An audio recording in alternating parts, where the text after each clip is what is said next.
welcome to the definitive and correct Halo game tier list. Now, obviously, this one's going to be a little shorter. Try to talk about the games a little more than I would normally talk about what I'm ranking, but not much here, so this will probably be a shorter one. Alright, so to start us off, Halo 1.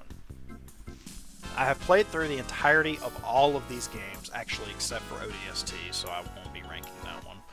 Halo 1 is B tier. Actually, C tier. It is the most middle of the road of all of the Halo games, and I wish that was not the case. I started with Halo 3. Halo 1's campaign design is very lame and boring. I like the gunplay of Halo 1. The gunplay in Halo 1 is really fun because it just feels very simple and classic. But the game itself is very lacking. Cortana doesn't... I understand this is the first game, but I'm looking at this from an objective lens, actually. Like, not joking. I don't have any nostalgia attached to this game. The chemistry between Chief and Cortana isn't there, obviously, because they've just met. That makes sense. But Cortana is not as likable in this game. She doesn't have that Cortana charisma that she has in most of the other games. She's just not really cool. The game, the story is like whatever. It's very mid. It's just... it's not the greatest. It is a slog to play this game. Around the halfway point of this game, it starts to become annoying for me to finish because I just don't like it. A lot of the vehicles control annoyingly because of the game being old. I understand this, but once again, I am looking at this game through an objective lens. I have no nostalgia attached to this game. I just do not like Halo 1. I put it in C tier and not horrible because I have to respect the fact that this is what started it all. If it was up to me and if this wasn't the first game, it would go in horrible because I don't like it. It's not fun to play at all. I do not like Halo 1. I like the art style. It's nice. It looks good for the time, that it came out. It's pretty cool. Let's see, what else? I like the Flood in this game. The Flood in this game are very off-putting, and I enjoy that about it. Halo 2, S tier, the best Halo game. I had to go back and play Halo 2 because I wasn't old enough to play this game.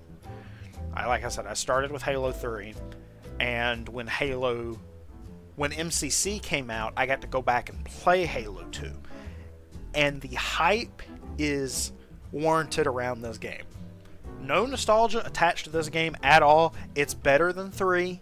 It's better than Reach. It's better than 1 easily. This game's story is unmatched. The multiplayer is pretty cool too. I forgot to mention that Halo 1's multiplayer is also pretty fun, but the campaign of the game kind of just drags it down to a point to where I don't want to play it. Yeah, it's C tier. Halo 2 is the full package. The story of this game is unlike any other story. The mix and the juxtaposition between the Master Chief and the Arbiter storylines in this game is so well done, and how the storylines converge is incredible. It is amazing storytelling, and the game itself is fun. It's really good, especially the remaster. If you haven't played the Anniversary Edition, dude, the cutscenes. I know the Halo community pisses its pants a lot about pre-rendered cutscenes and about how the in-engine cutscene is superior because it doesn't take away your immersion. Shut the fuck up. Shut the hell up. You're stupid and you don't know what the fuck you're talking about. Halo 2 and Halo Wars 2 have the best cutscenes in the entire Halo franchise. It's not even a contest. These cutscenes you could string these cutscenes all together from the whole game and call it Halo 2 the movie, and you could like put it on a big screen and like add some bits and pieces here to explain what's going on, and it would sell amazingly because they look that good. This is the only game beside Infinite to do boss fights. I don't think they're done particularly well, but it's there. Tartarus, the Forerunner dude guy. I don't remember what he's called. The Guardian? No, it's not the Guardian. That's Halo 5. I don't remember what he's called, but yeah, boss fights in this game. Seiza Rafumi. They're done. I don't think they're done well, but they're there. They add flair to the game. Tartarus is cool. Introduction to Miranda Keyes. She's cool. We get more on the relationship between Johnson and Chief, which I think is really cool. You see them becoming more friends in this game because of what happens after the events of Halo 1.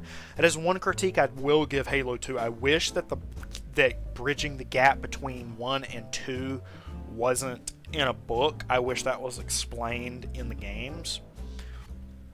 But that's one of my only critiques of Halo 2. Halo 2 is just such an incredibly fun game.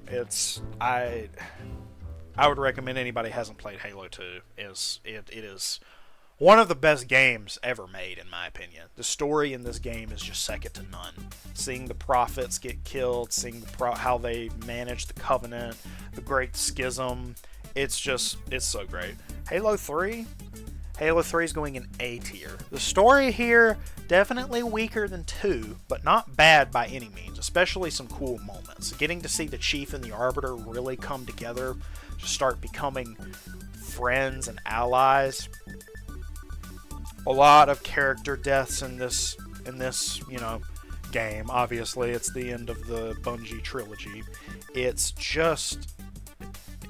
I also have a lot of nostalgia attached to this game. The multiplayer is like, whatever.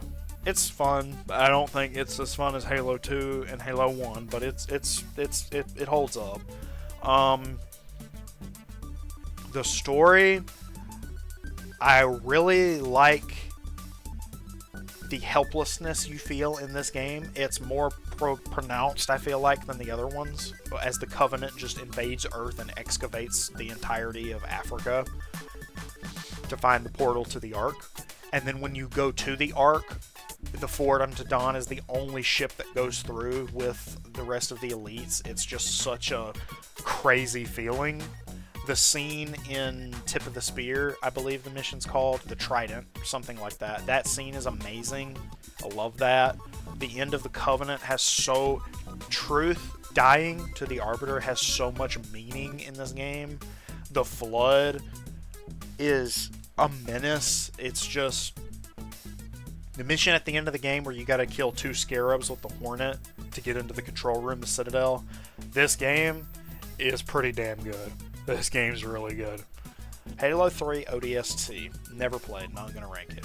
Halo 4 is B tier. Halo 4 is pretty good.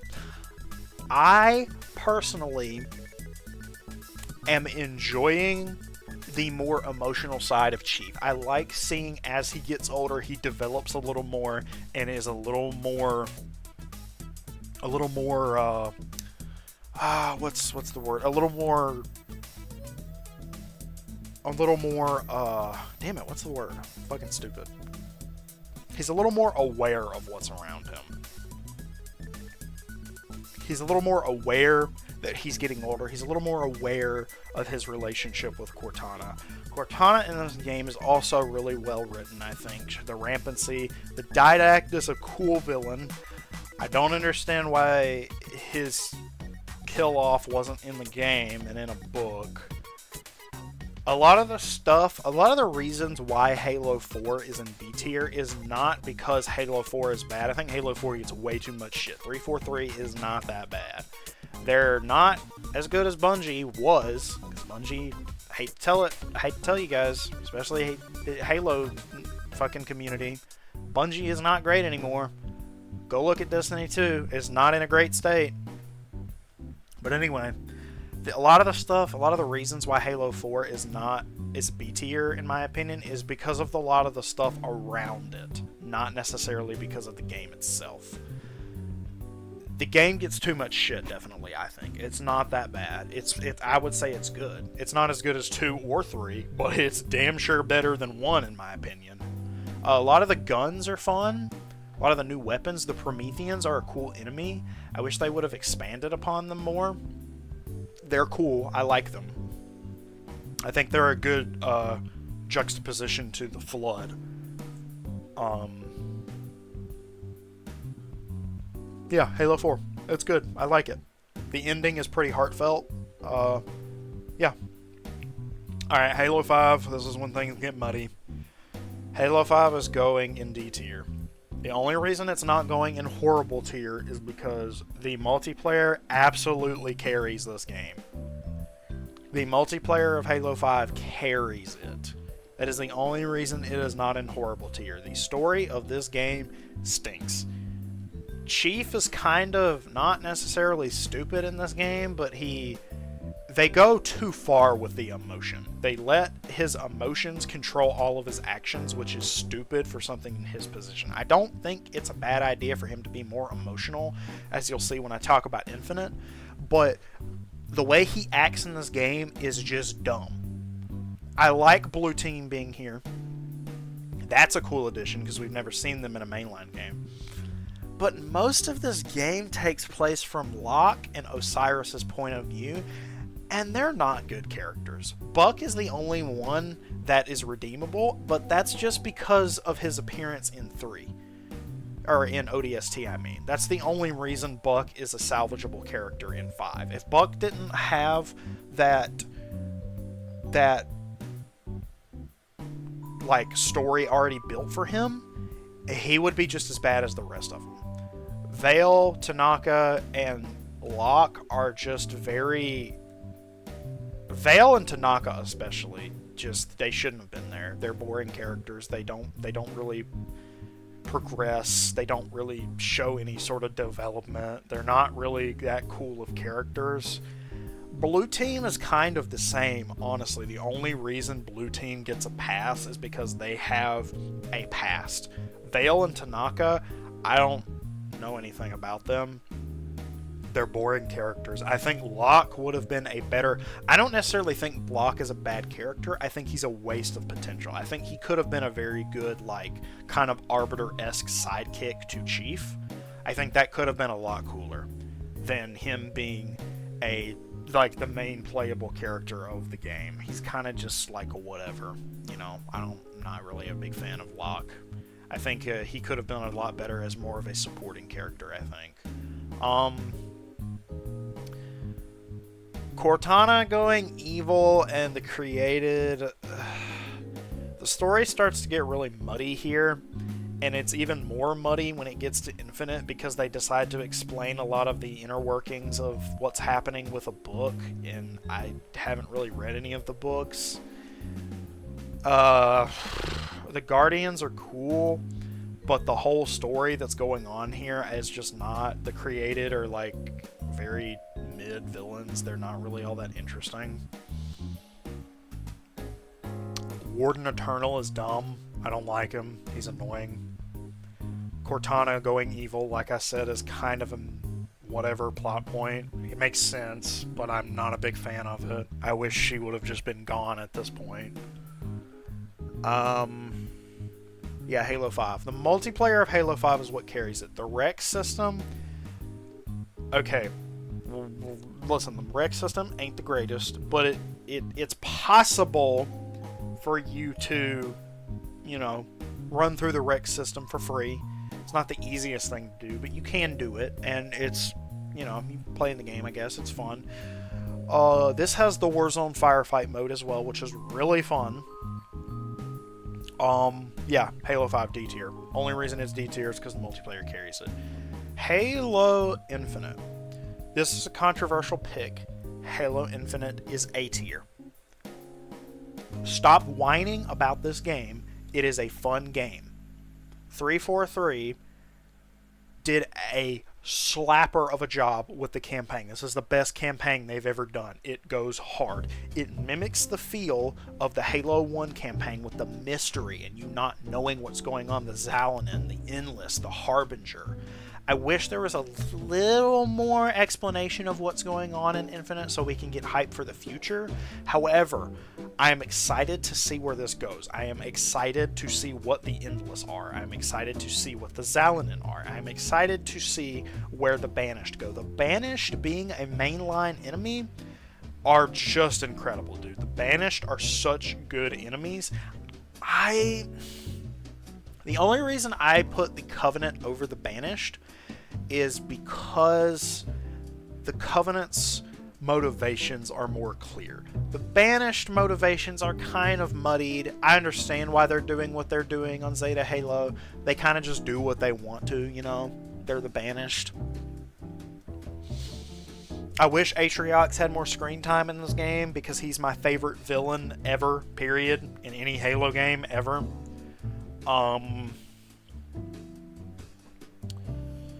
The multiplayer of this game, I wish that there was more to it, but it is improving. And at the stage that I'm at in January of 2024, I really like the multiplayer of Infinite. It's got a lot going for it. I wish there was more. I wish I could choose, especially whether I wanted to play regular Fiesta or Super Fiesta. I wish I could just play Super Fiesta because it's more fun. It's got Firefight now, it's got BTB, it's got squad battles, it's got Forge. The Forge is, I wish I was smart enough to understand it so I could make fun stuff. Fun maps, good maps. Halo Infinite's an A tier. I don't know what to tell you. It's as good as 3, and that's my opinion. It's a fun game. The story, the ending of Halo Infinite absolutely punched me in the gut, saying goodbye to Cortana like that. It was a gut punch, and then the very end of it with Chief, the weapon, and Esparza in the Pelican, it's a great scene of them going away. I'm excited to see where the story goes. I'm very excited to see what the Endless are and why they're a bigger threat than the Flood, because that was tossed around a few times in the story. Escharum was a cool villain. I wish he had a little bit more background and a little more explanation in the actual game. I understand he was like Atriox's mentor, but you don't really get that from the game. Jaga Erdamni is a sick supporting villain too. I wish he had more screen time. But there is that theory that he's coming back later because of when he disappears when you kill him in the boss fight. I really hope that he does come back because he's cool. Yeah, Halo Infinite, pretty damn good game. Halo Reach, A tier, better than Infinite, definitely. I have to say better than 3 as well. I have a lot of nostalgia attached to both Reach and 3. Reach has the most heartfelt story, in my opinion. Seeing all of the Spartans be killed like that in Reach is just a gut punch, man. Especially the fact that all of their deaths are juxtaposed to their position in Noble Team. George is the big bad, and he gets killed for the most selfless of reasons. Kat is the smartest, and she gets killed by the dumbest of reasons, being just having her shields off. Carter is the team leader, and he's not the last to die. Emil is the close quarters specialist, and he gets stabbed in the back in close quarters. Noble 6 is the lone wolf, and he dies alone. The storytelling in this game is almost as good as 2. Not as good as 2, but almost as good as 2. This game is the best in the series at portraying helplessness. Every single time you get a victory in this game and you think, yes, we just did something, immediately the Covenant cuts it short and shows you that, no, in fact, you did not do anything. Forge, this was the first game where Forge took off for me.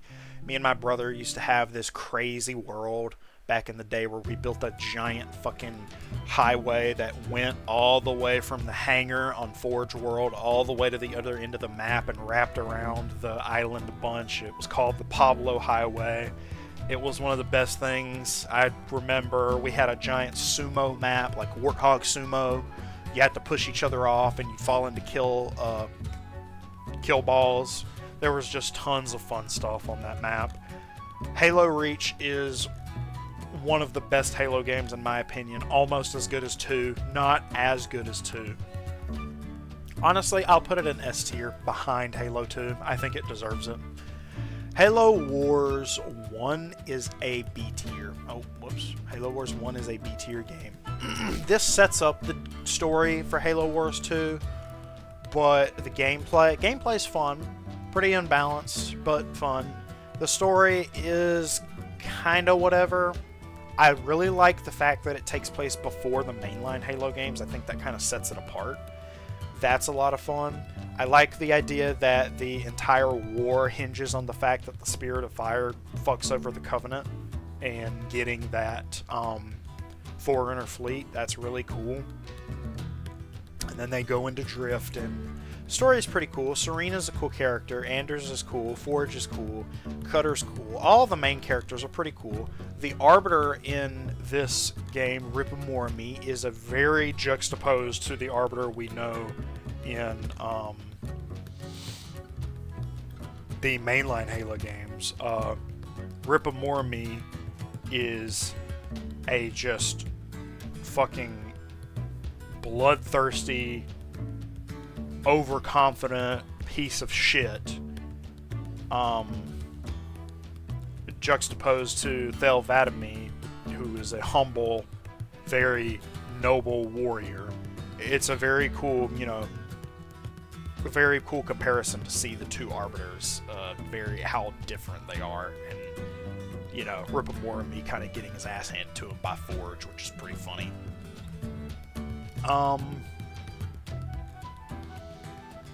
Yeah, not much else to say about Halo Wars. Halo Wars is very bare bones. Fun game, very bare bones. Halo Wars 2 is going to be A tier. Behind Infinite, not super far behind Infinite though. Halo Wars 2 story, the gameplay of the story is whatever, but the actual story going on is really cool and fun.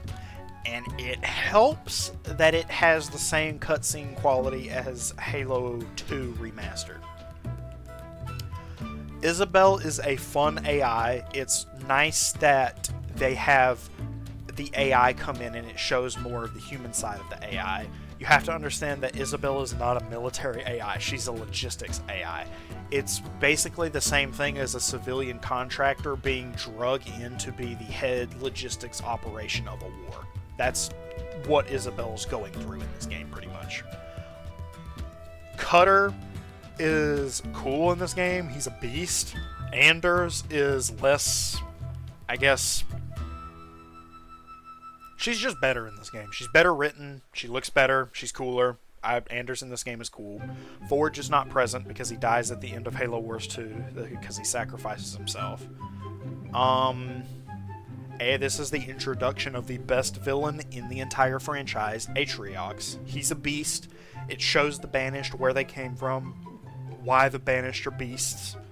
The multiplayer of this game is more fun than Halo Wars 1, but also more unbalanced, I think. The DLC of this game is pretty reasonably priced, I think. A lot of the newer characters are very busted, but very fun. A lot of the redesigns that a lot of the vehicles went in this game are fun. I wish they would have carried it over to Infinite, but it is what it is. Halo Wars 2, very A tier game. Pretty good game. And yeah, that's about it. These are the best Halo games in my opinion. Halo is a good franchise. I think that this tier list, while in the domain of Halo games, is pretty reasonable, I think. I feel like if you take these Halo games and put them onto the market with the rest of games in general, these all stand at the top. They're all good games. It's just that some of them aren't as good of Halo games as others. However, that's it for this tier list, and yeah, that's all. Fuck Halo 5.